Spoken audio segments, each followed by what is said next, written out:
전투 안에서 날마다 이 복음의 건설과 능력을 경험해 갈 수 있도록 인도하여 주옵소서. 말씀 앞에 습니다. 오늘도 말씀이 말씀되게 하실 예수 그리스도 이름으로 기도드렸습니다. 아멘. 집사님 할렐루야 한번 해야지. 까먹을 뻔했어요. 할렐루야 우리 한번 하고 말씀 들으십시다. 할렐루야. 아멘. 아멘. 이제는 여러분들이 다 내비게이션을 다 달고 다녀서 다 알고 계실 것 같고, 뭐 여성분들도 낯설지 않으시죠. 네. 여기 여성분들도 그냥 운전하시는 분들이 많으시니까. 이제 이 위치 정보를 제공해 주는 걸 우리가 GPS라고 이렇게 부르는데, 이게 이제 글로벌 원래 말을 보니까 포지셔닝 시스템 이렇게 되어 있는데, 이게 지구 전체가 다 저걸 쓰는 줄 알았더니 그건 아니고요. 저게 미국에서만 쓰는 거라, 미국 쓰고 우리나라 쓰고 일본 쓰고, 그리고 유럽에는 보니까 갈릴레오라고 하는 위성 장치를 쓰고요. 또 소련 자체에 글로나스라는 걸 쓰고, 중국은 보니까 뭐 중국말로는 베이두인데 우리나라 말로 하면 북두 7승의 북두 이걸 말하는 것 같아요. 그걸 따로 만들어서 이제 위성을 쓰는 거예요. 미국 군대는 24개 위성에서 오는 것들을 조합해서 쓰니까 굉장히 정확한 것 같아요. 우리가 일반적으로 여러분과 제가 쓰는 GPS는 3개 위성을 통해서 쏘면 그걸 가지고 이제 제가 위치를 제공받습니다. 1957년에 이게 처음 소련에서 위성을 쏴올려서 시작이 됐다고 하는데요. 인공위성 하나가 35만 대 차량을 각자 다른 목적지로 인도에 낼 수 있다고 하는 거죠. 그래서 현재 지구 위에는 8,000개 정도 위성이 쏘아 올려졌다고 하고요. 그중에 5,000개가 지금 떠 있고 살아있는 위성은 3,000개 정도가 된다고 합니다. 물론 전투를 목적으로 한 그런 전략적인 위성도 있긴 하겠지만 어쨌든 3,000개를 따져봤어요. 한번 3,000개 35만 대 제가 이렇게 곱하기를 해보니까 10억 5천만 명 10억 5천만 명이 동시다발적으로 그냥 다 제각각 목적지를 향해 GPS가 인도를 할 수 있는 거죠. 우리나라가 2030년까지 70개를 쏴올린다고 하거든요. 여러분 그렇게 되면 2030 정도 되면 아마도 70억 인구 모두가 각기 자기가 가고자 하는 방향으로 인도함을 받을 수 있지 않을까 싶은 거죠. 하나님께서 이렇게 우리를 구체적으로 실제적으로다가 인도하실까? 그런 질문들과 의구심들이 많이 있잖아요. 근데 여러분의 삶에서도 그러하시겠지만 제 삶 가운데서도 중국 단기 선교를 갔을 때 공항에서부터 매일매일 걸음을 인도하시고, 그리고 공공재정을 다 잃어버렸을 때 그 다음날 대학로 교회에서 오신 장로님들을 통해서 우리나라 돈으로 3천만이라는 돈을 우리가 가진 거에 배에 가까운 그런 재정을 그냥 하루 사이에 다 채워져서 중국 단기 선교를 하기에 부족함이 없었던 이런 말할 수가 없죠. 저녁마다 비디오를 갖고 다니면서 가는 장소들을 다 촬영하고 있는데 미국에서도 그랬고 중국에서도 그랬고 멕시코에서도 그랬고 단기 선교를 가는 데마다 선교지마다 저녁마다 그걸 이제 TV다 연결하고 보면서 같이 우는 거죠. 그래서 미국 갈 때는 예수를 믿지 않는 청년들을 많이 데리고 왔어요. 미국이니까 비전 트립이라는 제목으로. 근데 그날 역사하신 걸 보여주면서 같이 기도하니까 수업 맨날 대출하고, 저 뒤에 앉아서요. 여학생들이 그랬어요. 여학생들을 한 6명의 팀이 있었는데 4명은 아예 들어오지 않아요, 수업에. 2명이서 숨어서 목소리를 바꿔가면서 다 대출을 하는 거예요. 그런 애들이었는데 미국 단기 선교를 끝내고 와서 수업 끝나고 나면 산에 올라가서 기도하느라 점심을 안 먹는 그런 아이들로 바뀌었죠. 왜냐하면 그들이 미국 땅이든 한국 땅이든 매일 어느 시간대든 하나님이 그렇게 간섭하시고 인도하시는구나 라고 하는 것들을 이제 그들의 삶 속에서 구체적으로 같이 단기 선교를 한 40일 동안 다니면서 목도하게 되어진 거죠. 여러분 사람이 만든 기계 덩어리 하나가 35만 명을 동시간대에 각기 다른 목적지로 인도할 수 있지 않습니까? 그리고 우리는 그 기계 덩어리가 보내는 신호를 믿고 그냥 그 길을 따라 나서고 따라가잖아요. 중고등부 수련회를 끝나고 강릉에서 올 때 길이 너무 훤해요. 가평, 양평, 구리 이쪽 길 워낙 많이 다녀봐가지고요. 근데 그냥 내비 따라왔거든요. 맨날 도로를 다니면서 야, 저 길은 무슨 길일까 싶었던 한 번도 안 가본 길을 GPS가 인도를 하는 거예요. 그래서 그 길대로 그냥 따라오면서 야, 이 동네가 이런 동네구나. 그리고 따라오니까 구리 IC로 차를 인도하더라고요. 그냥 믿고 가는 거잖아요. 그만큼 한번 생각해 봄직하죠. 여러분이 여러분 차에 달려있는, 아니면 휴대폰으로 좀 다 하니까 휴대폰에 있는 내비게이션 그것만 따라서도 내가 걸음을 따라가는데, 과연 내가 하나님의 살아계심을 온전히 인도함을 받는 인생인가에 대해서 오늘 말씀은 많이 우리에게 질문하게 만드는 내용들이 있어요. 뭐 잘 아시는 말씀이지만 창세기 1장 1절입니다. 성경의 시작이죠. 태초에 하나님이 천지를 창조하시니라. 무슨 말입니까? 사람이 만든 기계 덩어리는 믿는데 이 세상을 창조하신 하나님을 잘 믿지 않는다라고 하는 것입니다. 어느 날 초등학교 때 제 막내딸이 자기를 낳은 산부인과가 어디냐고 물어보는 거예요. 그래서 야, 성남에 있는 송산부인과라고 얘기를 해줬어요. 우리 애들을 다 거기서 낳았거든요. 그랬더니 자기 그 산부인과를 좀 찾아가야 되겠대요. 뜬금없어가지고 아니 네가 왜 산부인과를 뭐로 찾아가냐 그랬더니 그 산부인과 원장님을 자기가 좀 만나야 되겠대요. 그래서 도대체 무슨 말이냐, 왜 그러냐, 너 뭐 아침밥을 잘못 먹었냐, 왜 그러냐 그랬더니 아무리 생각해도 자기는 아빠 딸도 아니고 엄마 딸도 아닌 것 같아요. 네. 아빠가, 엄마가 언니하고 오빠를 대하는 것과 자기를 대하는 게 너무 차별이 심하다는 거예요. 근데 여러분, 막내딸만큼 사랑을 많이 받은 애가 없거든요. 그래서 우리가 너무 걱정을 할 정도였거든요. 지금도 어떤 그런 그게 좀 있단 말이에요. 예. 근데 지가 생각할 때는 그게 그렇지 않았던가 봐요. 그래서 야, 무슨 소리야, 아빠 딸이고 엄마 딸이지. 그랬더니 얘가 저한테 뭐라고 물어보냐면, 내가 엄마 뱃속에서 나올 때 봤냐 안 하는 거예요. 나보고. 못 봤지? 분만실 바깥에 있었지? 그 보라고. 아빠가 안 봐놓고 어떻게 엄마 뱃속에서 나왔는지 어떻게 아냐요. 믿음으로 그럴 수도 없고 애매하잖아요. 이게 진짜. 여러분 생각해 보세요. 그러면서 원장님을 만나가지고 엄마 뱃속에서 나온 자기가 진짜 맞는지를 물어봐야 된다는 거예요. 여기 뭐 중학생 정도 됐으면 말이 통하겠지만 초등학생이 그러니까, 야, 얘가 하는 말이 참 기가 막히고 코가 되게 많이 막혔지만, 여러분 그 말을 듣고 곰곰이 생각해 보면 저도 그런 생각이 드는 거예요. 저 놈의 새끼가 내 아들이 맞을까? 그런 생각 들 때 있지 않아요? 키우다 보면 아무리 봐도 저놈의 자식이 내 아들 같지 않은, 어디서 저런 게 났을까? 이런 생각이 들 때가 있지 않아요? 딸을 보고도 야, 저게 내 딸 맞을까? 실제로 제가 제 아내 뱃속에서 걔가 나오는 걸 못 봤거든요.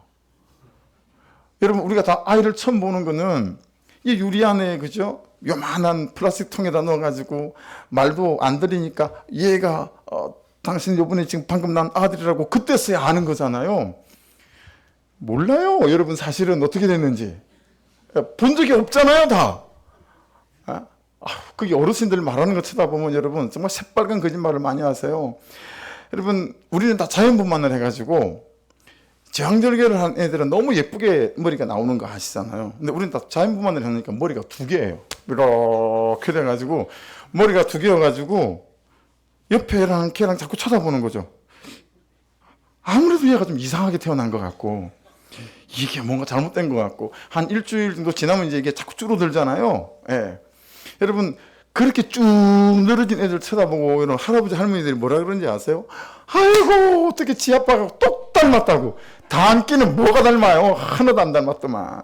새빨간 거짓말이잖아요. 그래서 제가 그걸 새빨간 거짓말이라고 안 그러고 새빨간 믿음이다 그렇게 말해요. 그게 믿음이죠. 그렇죠? 믿음으로 쳐다보니까 아빠를 닮은 것 같고 엄마를 닮은 것처럼 보이지, 믿음으로 안 쳐다보면 그게 뭐 닮았어요? 하나도 안 닮은 것처럼 보이죠. 여러분 창세기 1장 1절에 하나님이 천지를 창조하셨는데 성경이 이렇게 말씀이 끝나지 않고 2장 7절에 가면 뭐라고 말씀하시냐면 이렇게 말씀하세요.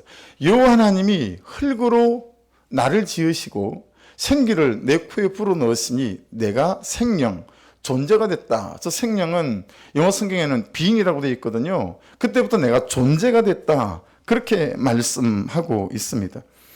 여러분, 살다 보면 분명히 하나님을 믿는데 하나님이 나를 버리셨구나, 잊으셨구나, 포기하셨구나, 그런 내 인생과 내 존재에 대한 느낌을 가질 수밖에 없는 때가 있습니다.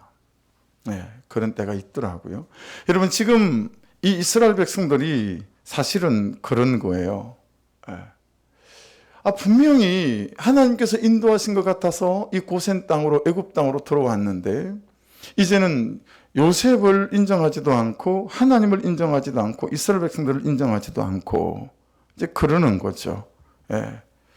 그래서 우리가 지난주 또 오늘 기도 가운데도 그렇게 고백했었지만 참 하나님이 없는 것 같은 빈칸 같은 내 인생의 어느 때들이 사실은 알고 보니까 하나님의 구속사 안에 있는 여백이더라. 그렇게 우리가 말씀을 나누지 않았습니까? 그래서 지난주일 말씀을 한 번 더 더듬어 보시면 10절입니다. 같이 한번 읽어볼게요. 10절. 자, 우리가 그들에게 대하여 지혜롭게 하자. 두렵건대 그들이 더 많게 되면 전쟁이 일어날 때 우리가 대적과 합하여 우리와 싸우고 이 땅에서 나갈까 하노라 하고. 여러분, 애굽에 내려온 것이 사람의 방법이었습니까? 하나님의 방법이었습니까? 하나님의 방법이었어요. 그렇죠? 요셉 하나님께서 보내셨어요. 먼저 70명이 내려와서 200만 명이 되어진 거, 고센 땅에서 400년을 산 거, 사람의 계획이 아니라 다 하나님의 구속사의 여정 속에 있는 일들이었습니다. 그런데 현실적으로 지금은 자기들이 너무 힘들고 어려운 거지요. 여러분, 어제도 전도지를 어제 200장 들고 나갔어요. 앞에다가 뭐 과자를 붙여가지고. 어제도 전도하면서 그런 생각이 들었어요. 참 미련하다 이거. 항상 전도할 때마다 그 생각이 들어요. 신앙생활 해보면서 늘지 않는 게 딱 두 가지가 있는데요. 설교가 늘지 않고 그 다음에 전도가 늘지 않아요. 전도는 나갈 때마다 부담이 돼요. 그리고 할 때마다 부담이 돼요. 예.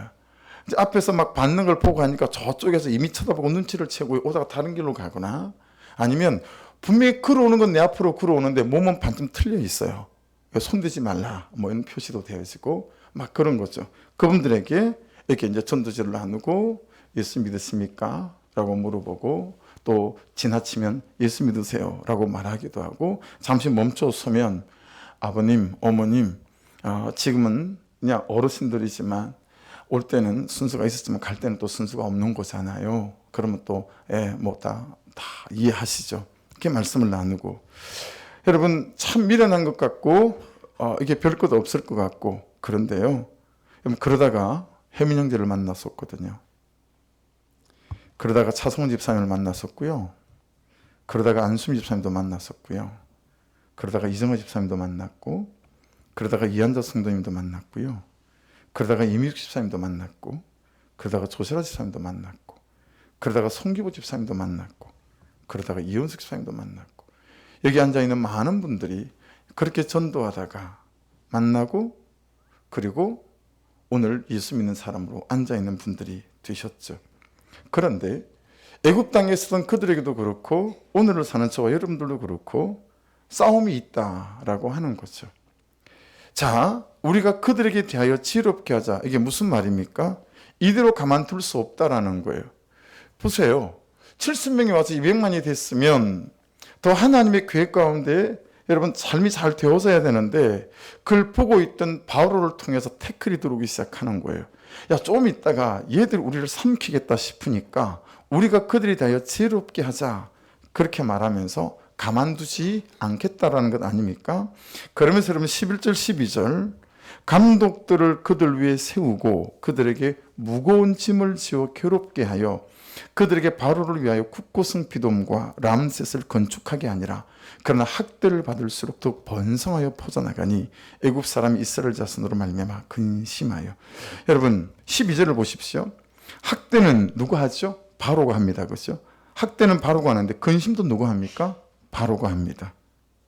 이게 이런 사람의 지혜의 한계다라고 할 수 있는 거거든요. 혹시 여러분 중에 하나님의 방법으로 사는데 그렇게 받아내고 그는 나보다 옳다고 사는데 여전히 이런저런 학대가 있고 핍박이 있다면 염려할 거 없으세요? 하나님의 방법으로 사는 사람의 권심은 하나님의 근심이 되시기 때문에 하나님께서 함께 하시는 은혜가 있게 될 줄로 믿습니다. 이번 주 목장 보고서에 올라온 내용인데 한번 들어보십시오. 삶의 변화가 없어 빈칸이라 생각했었는데 하나님이 일하시는 여백의 때라고 말씀하시니 감사합니다. 점 같은 저를 가운데 두고 여백의 미를 설리가고 계시는 하나님을 찬양합니다. 믿음으로 붙어 있겠습니다. 이것이 우리의 삶을 하나님의 근심으로 만들어가는 작업 아니겠습니까? 여전한 싸움이 있지만 계속 하나님께 붙어가는 거죠. 또 다른 분의 목장 보고서예요. 지금 이 시간이 하나님이 일하시는 여백의 때라고 말씀하십니다. 주일 예배, 금요 예배, 목장 예배 잘 붙어 있으니 하나님의 위로를 받습니다. 그러니 지금의 사건 속에서 사람들한테 의지하지 않고 하나님께 의지할 수밖에 없습니다. 하나님이 일하시는 때라는 신락 같은 소망을 가질 수 있음이 은혜입니다. 다른 사람이 들을 때는, 이분의 사정을 모르는 분들이 들을 때는 하나님이 일하시는 때라는 신락 같은 소망을 가질 수 있음이 은혜입니다라고 말하는 이게 잘 이해되지 않을 수 있으나 저는 이분의 사정을 알잖아요. 그래서 신락 같은 소망, 이게 너무 와닿습니다. 사실은 여러분, 이분은 신락 같은 소망이라고 얘기할 만한 처지도 못 됩니다. 예수 믿지 않는 사람들이, 아니 예수 믿는 분들조차도요, 이분을 아는 사람들이 이분의 이런 고백, 지금 이 시간이 하나님이 일하시는 여백의 때라고 믿는다라고 말하는 것을 들으면 속으로 아주 웃기고 있네 라고 할 만한 삶의 형편을 갖고 있으세요. 그러나 여러분, 염려할 거 없습니다. 하나님의 방법으로 살아가는 하나님의 사람들의 근심은 하나님의 근심이시기 때문에 하나님이 일하시는 은혜들이 있게 될 줄로 믿습니다. 이 13절로 14절 지난주 본문이지만 또 보십시다.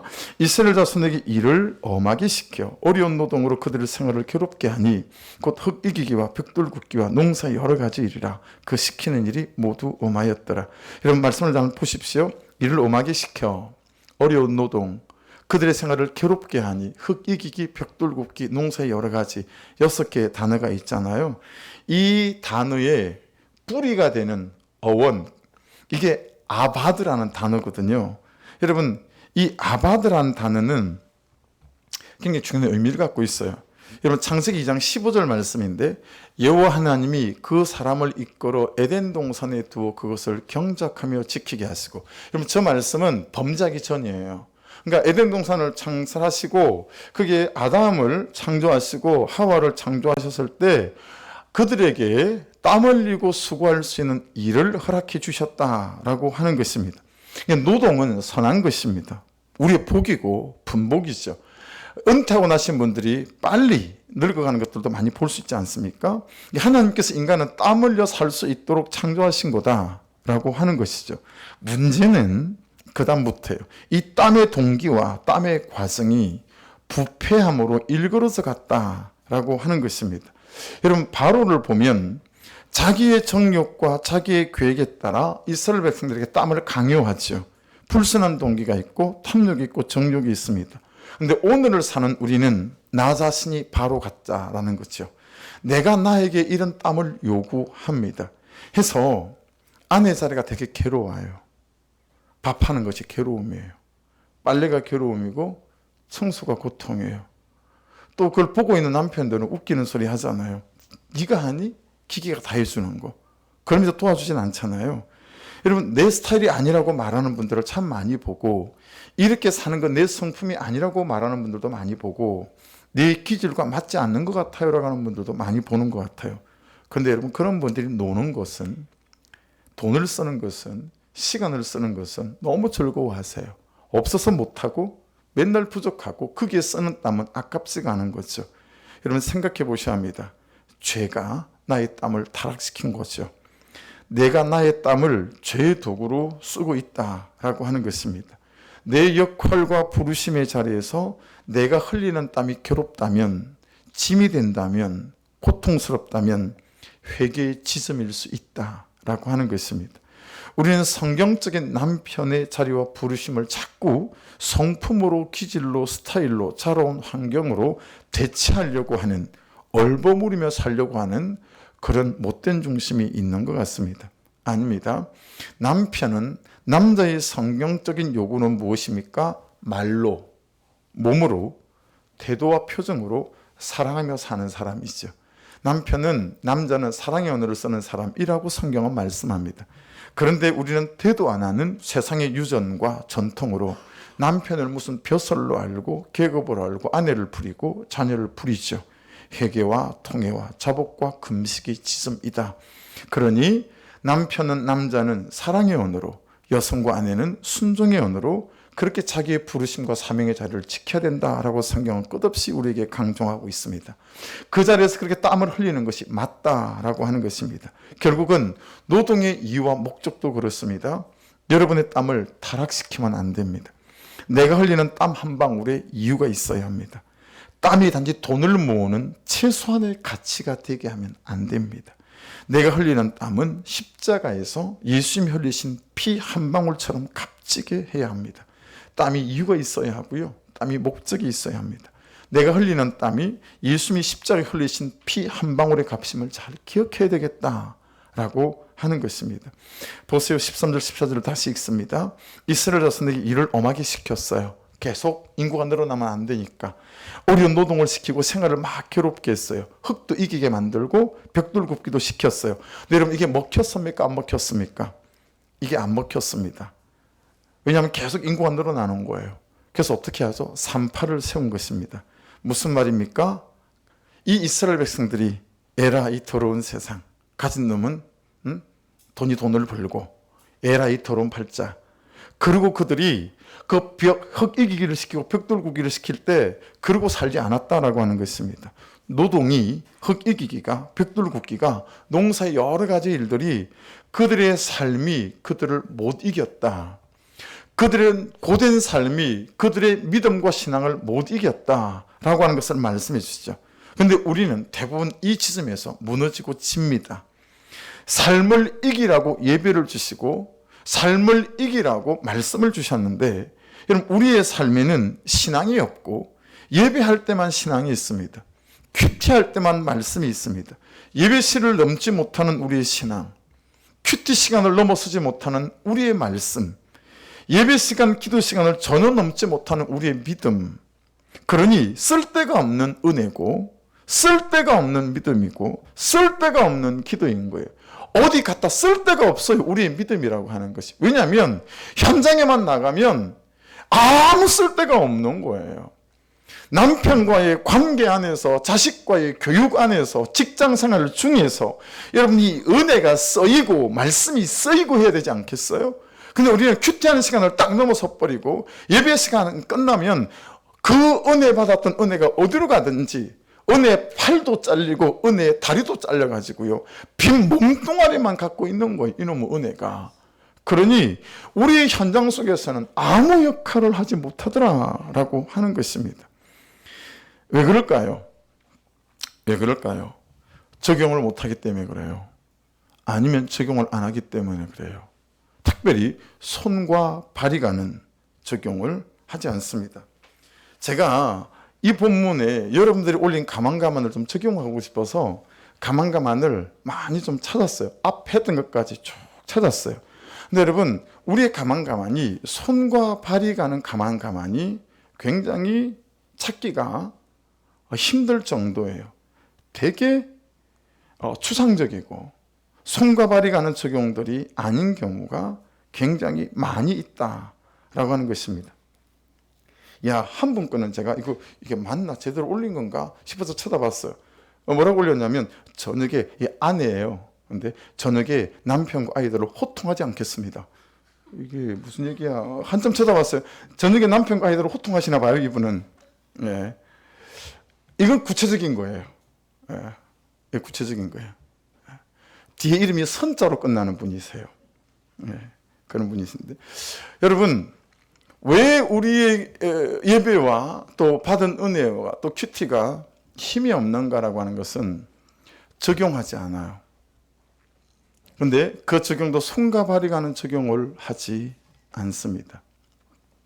특별히 여러분 저희부터 모든 분들에게 해당되는 상황이 하나 있습니다. 그 어떤 거냐면 목사님 제가 큐티 하거든요. 목사님 보시다시피 아시다시피 가만가만도 올리거든요. 제가 생명이 빠지지 않잖아요. 제 은혜도 있거든요.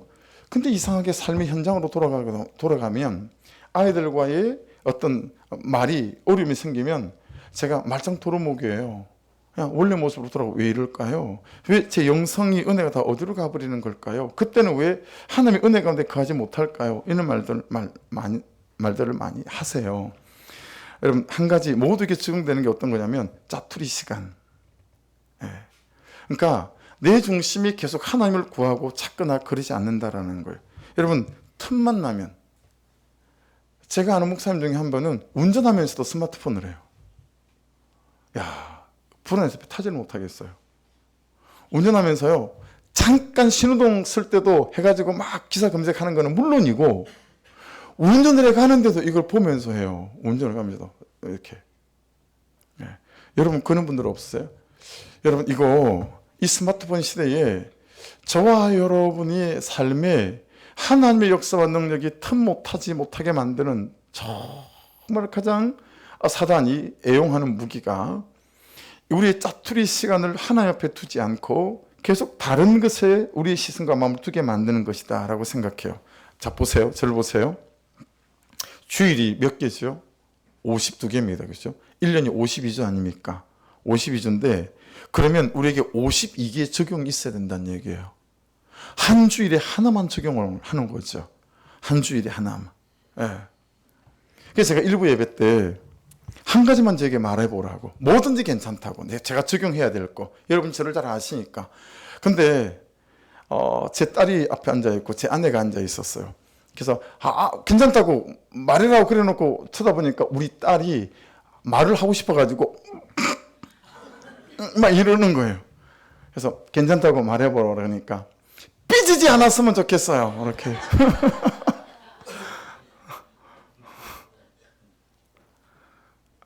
말해보세요. 또 말해보세요. 또 괜찮아요? 뭐 공개적인 자리니까 뒤에서 숭구리지 마시고. 목장하실 때 나랑 목장해요. 오경 집사님. 여러분 목장하시면서 한번 터놓고 한번 얘기하는 시간 가져보면 어떨까요? 여러분, 그러면 한 주에 제가 이제 오늘부터 요 한 가지를 붙잡는 거죠. 여러분, 한 주에 이 한 가지의 적용을 손과 발이 적용해서 이걸 살아내려고 목장 식구들한테 기도 제목을 나누고 집사님 제가 일주 동안 삐지지 않도록 여러분 그렇게 기도 제목을 꺼내고 또 그 다음 주에 또 다른 적용점을 또 꺼내고 그래서 나중에 지내봤을 때 52주 내 적용점을 주변 사람들이 다 아는 거죠. 그리고 그 적용대로 내가 살아내려고 몸부림을 치는 거죠. 여러분, 이렇게 하면 1년에 내가 52개가 바뀌어요. 엄청난 거죠. 1년에 52개. 여러분, 1년에 52개가 바뀌면 10년이면 520개가 바뀌어요. 근데 제가 알기로 여기 10년 이상 예수 믿은 사람이 절반은 넘어요. 그럼 여러분은 다 날아다녀야 돼요. 그 정도 여러분을 바꾸셨으면 천사랑 비슷해가지고 여러분 등에는 숨겨놓은 날개가 있을 거예요. 아마도. 다 날아다녀야 돼. 근데 잘 걷지도 못해. 끄적하면 자빠져. 푹 자빠져가지고 자빠지면 그놈의 방학은 왜 이렇게 길어 또? 한번 자빠지면 3개월씩 방학이야. 여러분 1년에 일주일에 한 개씩만 적용해도 52개고 10년이면 520개니 진짜 여러분 우리가 날개 달고 날아다니지 않을까요? 그러다가 제가 생각이 어디에 미치냐면 정말 큐티를 우리가 하지.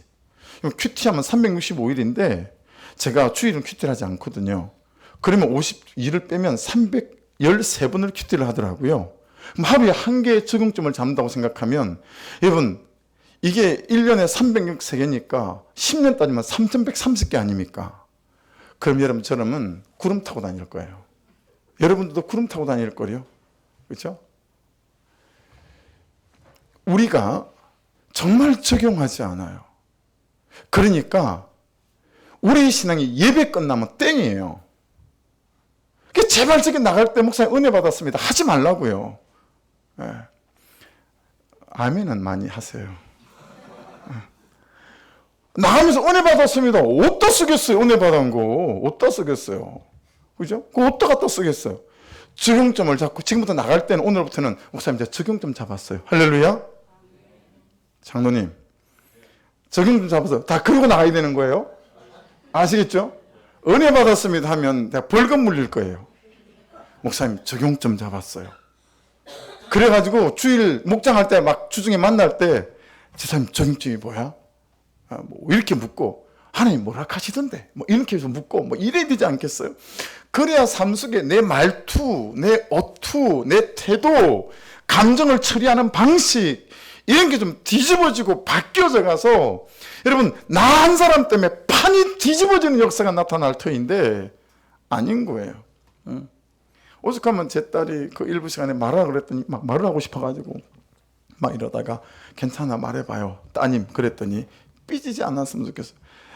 좀 억울하긴 하지. 다 당하는 사람은 좀 그렇잖아요. 근데 안 삐졌는데 억울하긴 하죠. 근데 그게 다 평소에 여러분의 삶이고 제 삶이고 그러지 않겠어요? 한번 들어보십시오. 여러분이 적용 목장 보고서에 올리는 거예요. 아이디어가 생각나면 말씀에 묻고 결정하겠습니다. 하셨습니까? 금요 예배 때 늦지 않고 정시에 참석하겠습니다. 괜찮아요? 안 오는 분도 단데 뭐. 다른 생각들이 올라올 때 대석 기도하겠습니다. 근데 이 적용점은 보고 저녁밥을 잘 차리겠습니다. 저녁밥도 안 챙겨주나 봐요. 이게 다 남자 책임이에요. 남자분들 정신 차리고 사십시다. 저녁밥도 못 먹을 정도로 이렇게 살면 어떡하겠습니까? 이건 아내 책임이 아니에요. 이건 우리의 현주소예요. 아내가 저녁밥도 차려주지 않을 만큼 사는 삶을 산다. 뭐 이런 얘기 아니겠어요? 아이들을 바라볼 때 엄마로서 하나님이 허락하신 여백이라고 생각하기. 아이들 키우기가 너무 힘든 거죠. 할머니 전화받고 요청사항 들어주기. 돈을 사랑하는 마음에 관하여 기도 제목으로 새벽 개인 기도 드리기 하셨는지 몰라요. 딱 얼굴 아침에 봤는데 여전히 돈을 사랑하는 얼굴이야. 엄마의 주장을 잘 받아내겠습니다.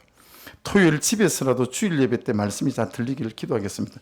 이분 목장 보고서를 보고 제가 약간 좀 그랬어요. 물론 앞에 내 상처 때문에 목사님 말씀이 주일 말씀이 들리지 않았습니다. 그렇게 적긴 해놨는데 나한테 상처를 받은 걸까? 그래서 주일 말씀이 안 들리는 거 아닐까? 막 이런 생각했거든요. 전화해서 내가 물어보고 싶었는데 또 상처받을까봐 물어보지 못하고. 용서하십시오, 여러분.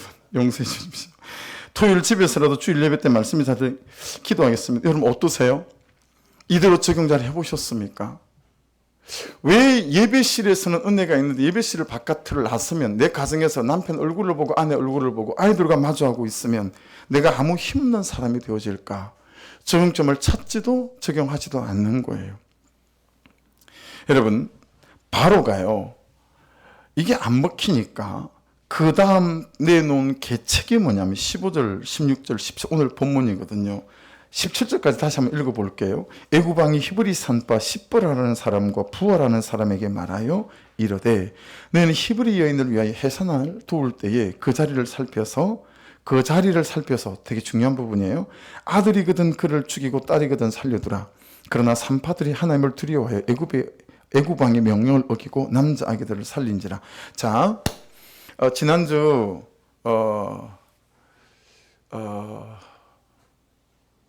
퀴즈 맞힌 분들 있잖아요. 복잡한 세상, 복세말살 드렸거든요. 오늘도 퀴즈를 맞히면 드릴 수 있어요. 퀴즈예요. 15절에 애구방이 히브리 산파 십벌하는 사람과 부하라는 사람들에게 말하여 그랬는데 여러분 이 산파가 애굽 여인들일까요? 히브리 여인들일까요? 말씀을 한번 보세요. 15절.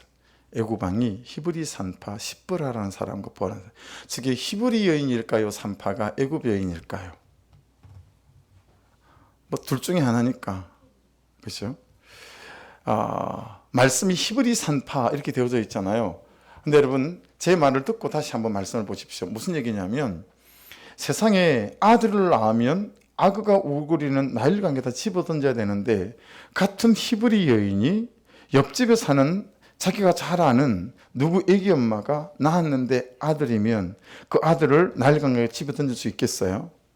이치적으로다가 즉 히브리 산파가 아니고 애굽 여인일 거다라고 얘기하는 신학자들이 절반이 넘어요. 그게 이제 무슨 문제가 있냐면 이제 저희가 신학을 배울 때 되게 유명한 이제 역사학자가 요세푸스 있는 역사학자가 있어요. 그 역사학자도 그렇고 70인역 성경도 그렇고 불가타라고 하는 성경 번역서도 저걸 다 애굽 여인이다라고 말하는데 무슨 차이냐면 저 히브리 산파할 때 전치사가 라라는 전치사가 쓰이면 해석이 이렇게 되어집니다. 히브리인으로 태어난 산파들. 근데 저기 전치사가 리로 해석이 되면 히브리 여성을 위한 산파들 이렇게 해석이 되어져요. 그래서 이걸 근거로 해서 아마도 히브리 여성을 위한 산파들 애굽 여인일 거다 이렇게 이해를 합니다. 왜냐하면 여러분 히브리 여인들 같은 민족이 난 그 여인의 아들을 강에다 집어던질 수 없지 않겠어요? 그렇죠? 그는 문맥상의 흐름이 본문 안에 많이 있습니다. 여러분 무슨 얘기를 말씀드리고 싶은 거냐면 애굽 땅에서조차 가나안 땅에서조차 하나님을 믿는 사람들이 있었다라는 거예요. 오늘 본문에서 되게 중요한 포인트 중에 한 부분이에요. 여러분 애굽에서 출애굽할 때도 하나님 믿는 사람들은 애굽인이라도 같이 출애굽했어요. 가나안 땅에도 심지어 하나님을 믿는 사람들이 있었어요. 어떻게 믿었는지 성경은 설명하지 않아요. 근데 믿는 사람들이 있었습니다. 무슨 말씀을 드리는 거냐면 여러분 하나님의 손은 어디든지 있습니다. 아멘 하십시다. 하나님의 방법은 어디든지 있습니다. 하나님이 어떻게 하실지 몰라요. 여러분의 인생 중에 어느 타이밍에 하나님이 어떻게 하실지는 몰라요. 하나님은 항상 계시고 하나님의 방법과 하나님의 길은 항상 있습니다. 아멘 하십시다. 어떻게 하실지 모른다라고 하는 거예요.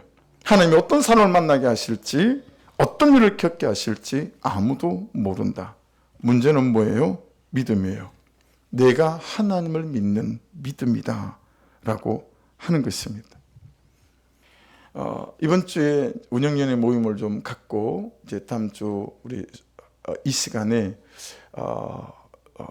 사무위원회 임시사무위원회 공고를 좀 할 겁니다. 우리 헌법에 2주 내 사무위원회 공고를 해야 법적 효력이 있기 때문에 우리가 같이 좀 의논하고 싶은 게 있어가지고요.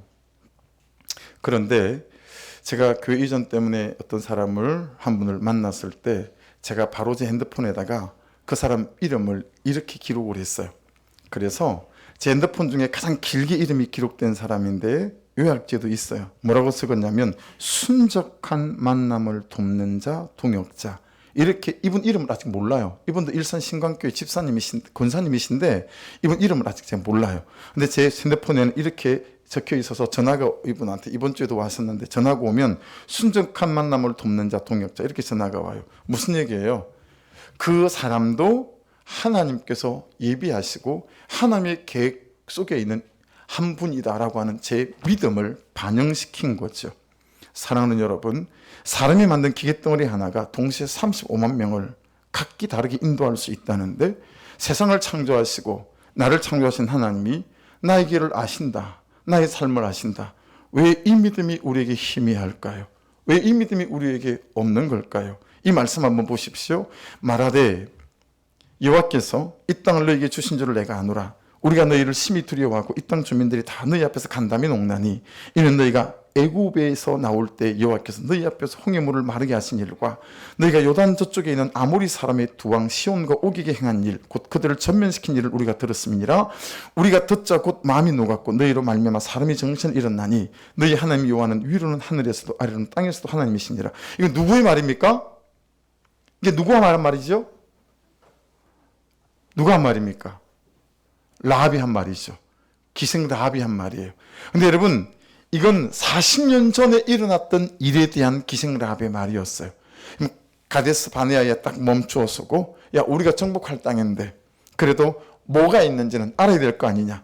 각 지파에서 한 명씩 파송했잖아요. 갈렙하고 여호수아 같이. 그러니 보고 오더니 안 들어가겠다라는 거예요. 즉 들어가면 다 죽는다는 거예요. 3m가 넘는 안악자손이 있고 그들이 쓰는 무기는 철제 무기를 쓰고 있고 우리 못 간다. 그리고 여러분 광야로 들어가지 않습니까? 근데 그때 이미 기생 라합과 그 땅에 있는 사람들 중에 하나님을 믿는 사람들뿐만 아니라 많은 사람들은 마음이 녹아 있었어요. 이제 들어오면 우리는 끝이다 라고 했던 거죠. 여러분 하나님은 어디든 계시고 하나님은 어떤 상황 중에서도 사람의 마음을 녹이고 바꿀 수 있는 역사가 있는 분이신 줄로 믿습니다. 이 지점을 놓치시면 안 됩니다. 하나님의 기회는, 하나님의 방법은, 하나님의 손은, 하나님의 사람은 어디든 있습니다. 없는 것은 그 하나님을 믿는 우리의 믿음이다라고 하는 거예요. 우리의 믿음이다라고 하는 거예요. 그 하나님을 믿는 사람이 없고요, 그 믿음을 붙잡고 사는 사람이 없다라고 하는 거예요. 여러분 16절입니다. 이르되 너희는 히브리 여인을 위하여 해산을 도울 때 그 자리를 살펴서 아들이거든 그를 죽이고 딸이거든 살려두라. 성경을 오늘 말씀을 다 잊어버리더라도 여러분 꼭 잊지 말아야 될 마음은 저 그 자리를 살펴서라는 저기입니다. 그 자리를 살펴서. 여러분 뭘 살펴서 아들이거든 죽이고 딸이거든 살려놓으라 그랬을까요? 여러분 저기에 그 자리를 살펴서라고 하는 단어는 벤이라고 하는 히브리입니다. 벤. 정확한 의미는 두 돌들인데 그 두 돌들의 의미가 뭐냐면 남자의 생식기의 고환을 말합니다. 남자의 생식기의 고환은 두 개잖아요. 그걸 뜻하는 거예요. 근데 이게 무슨 의미냐면, 자, 예레미야 18장 3절 말씀입니다. 내가 토기장의 집으로 내려가서 본즉 그가 농노로 일을 하는데, 농노에서 진흙을 막 빚어가는 거죠. 여러분 이 농노라는 저 의미가 벤입니다. 똑같은 단어입니다. 자, 농노의 의미를 정확히 말씀드릴게요. 한 사람의 인생을 만들어가는 틀, 한 사람의 그릇을 만들어가는 틀, 한 사람의 삶을 만들어가는 틀, 그게 농노라는 저 벤의 단어의 뜻입니다. 무슨 얘기예요? 여러분의 모든 주권을 누가 붙잡고 있다는 얘기예요? 하나님이 붙잡고 있다라는 거예요. 내 인생의 모든 주권이 하나님께 있다라고 하는 거예요. 여러분 보세요. 저를 보세요. 바로가 저 이스라엘 백성들 저것들 죽이고 살리고 손가락 하나면 끝이다 이거예요. 살려! 죽여! 살려! 죽여! 이거 하나로 다 된다고 생각했거든요. 여러분 이 히브리 산파는요 그 당시에 가장 하층민이었답니다. 직업적으로 계급적으로 가장 힘이 없고 돈도 없고 아무것도 없는 하층민이에요.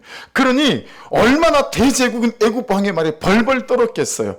그러니 그들을 불러서 야 니들 가서 아들이면 죽이고 그리고 딸이면 살려, 이런 거 아니겠어요? 자기 손가락 하나만 다 되는 줄 알았어요. 모든 주권이 자기에게 있는 줄 알았어요. 근데 여러분 어떻게 됐어요? 자기 뜻대로 안 됐어요. 무슨 얘기예요? 사람을 살리고 죽인 건 바로의 주권에 있는 것이 아니라 하나님의 주권이 있다라는 거예요. 사랑하는 여러분, 우리 인생의 주권은 하나님께 있습니다. 할렐루야. 돈에게 있는 것 같죠? 나도 쏟고 남도 쏟는 거예요. 부자에게 있는 것 같죠? 회사 사장에게 있는 것 같죠? 성령은 바로에게 주권이 있지 않고 하나님에게 주권이 있다고 말씀하시는 거예요. 여러분의 주권은 하나님께 있습니다. 근데 언제까지 주권을 갖고 계신 하나님의 농노에서 만들어지는 인생을 포기하시고 돈아 내 인생을 만들어라, 그리고 그놈의 돈에다 여러분의 인생을 맡기고 있는지. 바로에게 주권이 없었기 때문에 자기 뜻대로 못했어요. 바로도 모르고 오늘을 사는 우리도 모르는 거, 주권이 누구에게 있는가 한번 보실래요? 하나님께 부르심을 입은 공동체로 영혼을 살리고 사람을 세우며 세상을 변화시키는 공동체가 되려고 한다. 우리 교회 창립할 때 비전문입니다. 이사 61장. 그래서 제 전화번호도 2461, 이사 61장으로 되어 있고 우리 교회 비밀번호도 2461이에요. 이사 61장으로 되어 있어요. 근데 몰라서 저렇게 지었어요. 몰라서. 지금은 저 다 내려버렸어요. 저 이제 우리 교회 비전문 아니에요. 저는 꽤나 우리 교회가, 꽤나 제가, 우리 성도들이 정말 영혼도 살리고 사람도 세우고 세상을 변화시키는 그런 공동체가 될 수 있을 거라 생각했어요. 정말 몰라서, 철이 없어서, 어이가 없어서 저렇게 지었던 거예요. 여러분 지금은 이렇게 붙잡고 있습니다. 저 대신 하나님께서 그 남편을, 하나님께서 그 아내를, 하나님께서 내 자녀를, 하나님께서 이 영혼과 이 사람의 삶을 구원하시고 변화시키시고 세우실 때까지, 그리고 비전문입니다. 한번 보실래요? 오직 내 죄만 보고 가고 오직 하나님만 보고 가고, 그는 나보다 옳도하고 살고 들을 말을 들었습니다 하고 자리를 지키고, 나의 구원의 여정과 그를 향한 하나님의 구속사의 과정을 말씀을 따라 사는 공동체, 말씀을 삶으로 가져와 적용하는 사람들, 이것보다 더한 삶이 없는 거예요. 저는 어떤 기대가 없어요. 여러분이 변화도 된다는 기대에서 가지고 있지 않아요. 저의 변화에 대한 기대도 없어요. 저는 그냥 하루하루 말씀을 따라 하나님께서 여러분들을 세워가실 때까지 저는 여러분이 옳다며 이 길을 걸어갈 겁니다. 그 사람을 받아내며 이 걸음을 걸어갈 것입니다. 그러니 여러분, 좋은 사람 나쁜 사람 판단이 되지 않습니다. 예. 일 잘할 사람 못할 사람 판단이 되지 않습니다. 그냥 저의 사명은 하나님께서 여러분들을 세워가실 때까지 받아내는 거예요. 같이 걸어가는 거예요. 그 외에 달리 기대가 없고 달리 비전이 없어요. 이게 하나님께서 오늘을 살아가는 우리에게, 우리 교회에게, 저에게 주시는 하나님의 위대한 반전이 아니겠는가. 여러분, 오늘 본문도 보십시오. 그 위대한 반전을 누가 풀어갔죠? 이름도 없는 하찮은 정말 여인들이 해가는 거예요. 여러분이 하찮다고 생각하시는 분들 있을 수 있죠. 난 능력이 없다라고 생각하는 있을 수 있죠. 근데 그런 분들이 하나님의 주권을 붙잡게 되면 그 사람들을 통해서 판을 바꾸는 역사가 나타나게 될 줄로 믿습니다. 할렐루야. 그게 하나님이 하시는 일 아닙니까? 그래서 17절을 보십시오. 그러나 산파들이 하나님을 두려워하여, 이게 없는 거예요, 우리는. 근데 이 사람들은 이게 있는 거예요. 하나님을 두려워하여 애굽 왕의 명령을 어기고 남자 아기들을 살린지라. 여러분, 참된 용기는 뭔지 아십니까? 이렇게 번역해서 해석했어요. 내가 두려워할 대상보다 더 두려운 대상이 있다는 것을 인식하는 게 참된 용기랍니다. 네. 네. 여러분은 무엇이 두려우십니까? 여러분, 어떤 것이 두려우세요? 여러분, 이 산파들의 행동은 목숨을 건 거예요. 바로가 죽일지도 모르는 거죠. 근데 그 바로 뒤에 바로보다 훨씬 더 진짜 두려운 분, 하나님에 대한 명백한 인식이 그들에게 있었다라고 하는 사실을 알 수 있습니다. 한자 하나 보여드릴게요. 이게 잠언이라는 단어인데, 여러분, 잠언의 잠자에 위에 저게 뭐죠? 저게 대죽자예요, 대죽자. 그리고 밑에 이룰 성자로 되어져 있죠. 이게 잠언이 저 뜻인데, 요즘은 바늘이 쇠로 되어 있지만 옛날의 바늘은 전부 다 대나무로 만들었다고 해요. 그래서 대죽자를 썼어요. 인생이 숭숭 뚫리는 것 같고 엎어지고 자빠질 때, 그럴 때 내 인생을 키워가고 짜깁고 하는, 그게 뭐냐면 하나님의 말씀이다라는 뜻으로 잠언에 저렇게 단어를 만들어 썼다라고 하는 거예요. 사랑하는 여러분, 여러분의 인생을 하나님의 은혜로 키워가시고 말씀으로 메워가셔서 그분의 주권 속에 여러분이 갈 수 있기를 주의 이름으로 축복합니다. 말씀을 마칩니다. 20절 읽겠습니다. 하나님이 그 산파들에게 은혜를 베푸시니 그 백성은 번성하고 매우 강해지니라. 여러분, 산파들은 그냥 하나님의 은혜를 입은 사람들이 됐습니다. 여러분, 은혜 받은 사람만이 하나님께 나아갈 수 있고요, 또 은혜 받은 사람만이 문제 앞으로 나아갈 수 있다라고 믿습니다. 그렇죠?